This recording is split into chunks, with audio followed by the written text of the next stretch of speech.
My name is Stephen Powers. I am an artist born and raised in the Overbrook section of Philadelphia.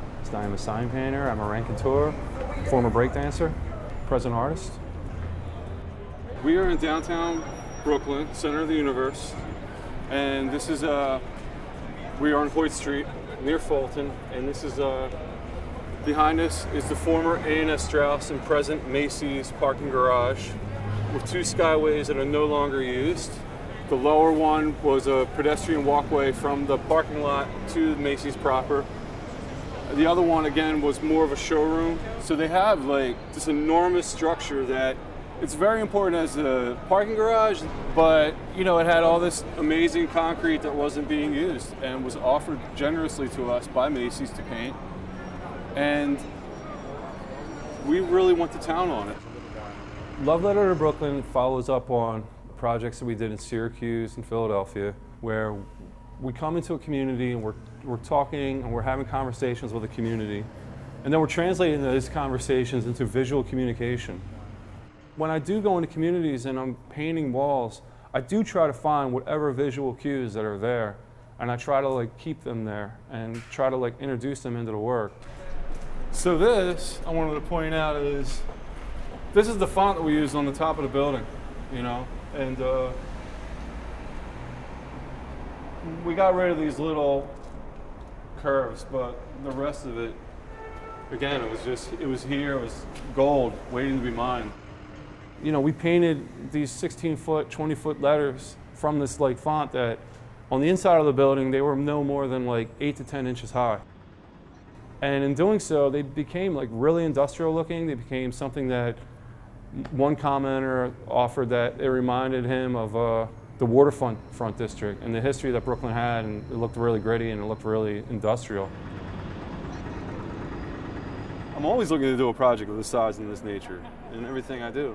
This one's a bit overwhelming because the size of the building and the scale of the building, I had to bring in outside help. I did bring in a team to paint the very top of the building, but the rest of it we handled.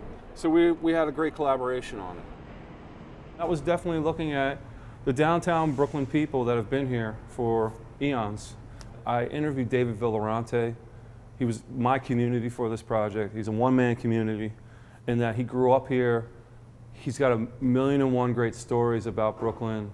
He still lives in the area. And he's a really interesting product of the 80s, of hip hop. A majority of the words on this building were taken from lots of conversations with my good friend Steve Powers.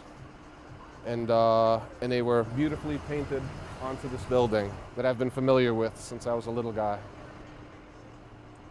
This is a bit surreal, seeing my words on this building. I've been familiar with the structure from the time I was a little guy. I mean, seriously, I have a picture of me with Santa Claus in Macy's. I have a picture of me with the Easter Bunny in Macy's. And I think the art has done an amazing job of livening up and adding some excitement to this building. Now, a lot of it is drawing from Dave's personal history, and then some of it is just trying to paint some really fly pickup lines for the Brooklyn cognoscenti to use on each other. On the other side, facing the more pricier precincts of Brooklyn, it says, "Euphoria is you for me." With the palette and the choice, we wanted something that, for the spray painted elements of it, that would work really well, again with the concrete behind it and the materials together. And black and white work beautifully in spray paint. And you know, it ties back into my earliest roots of sign painting and graffiti, and it's really effective for all those reasons.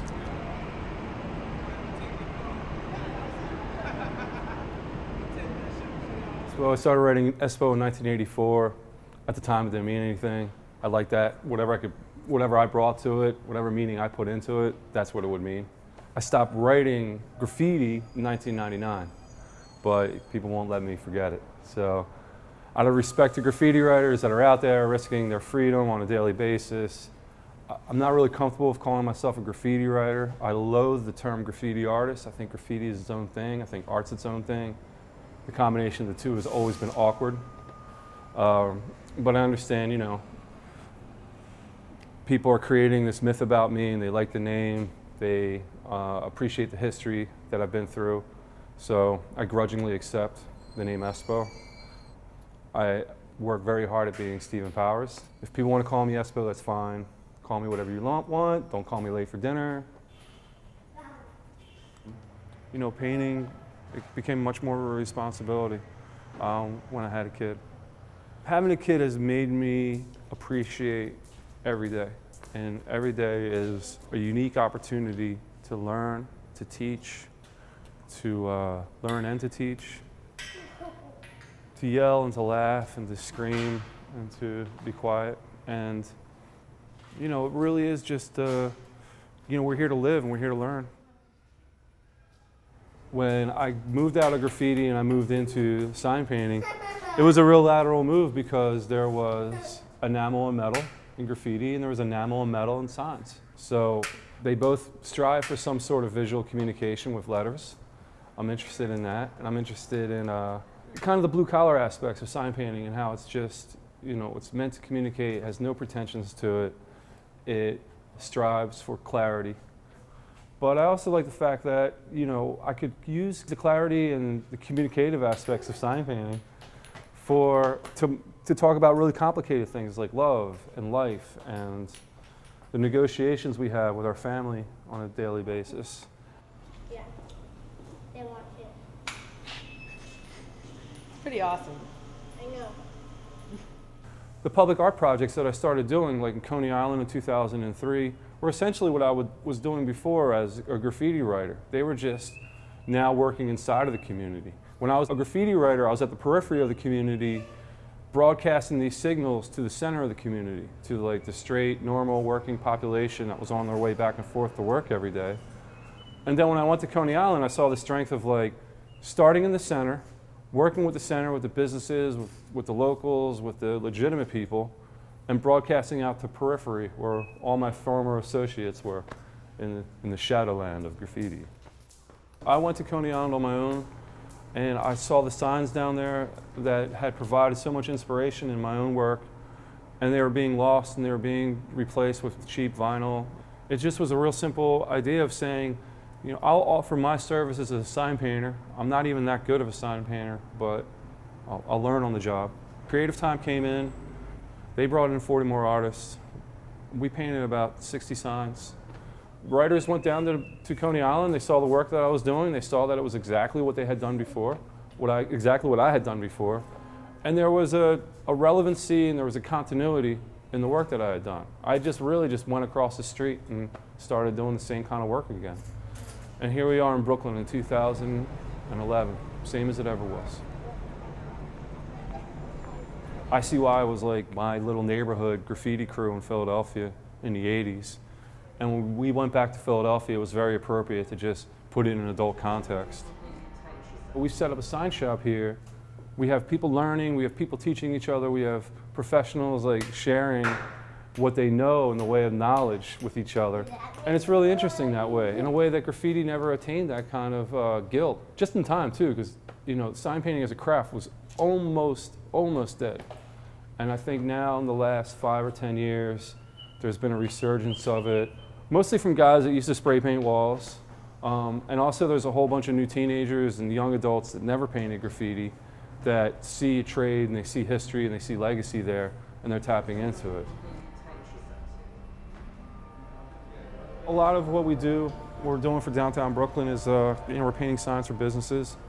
This is for Fulton Eyes at Fulton and Duffield for all your eyeglass needs.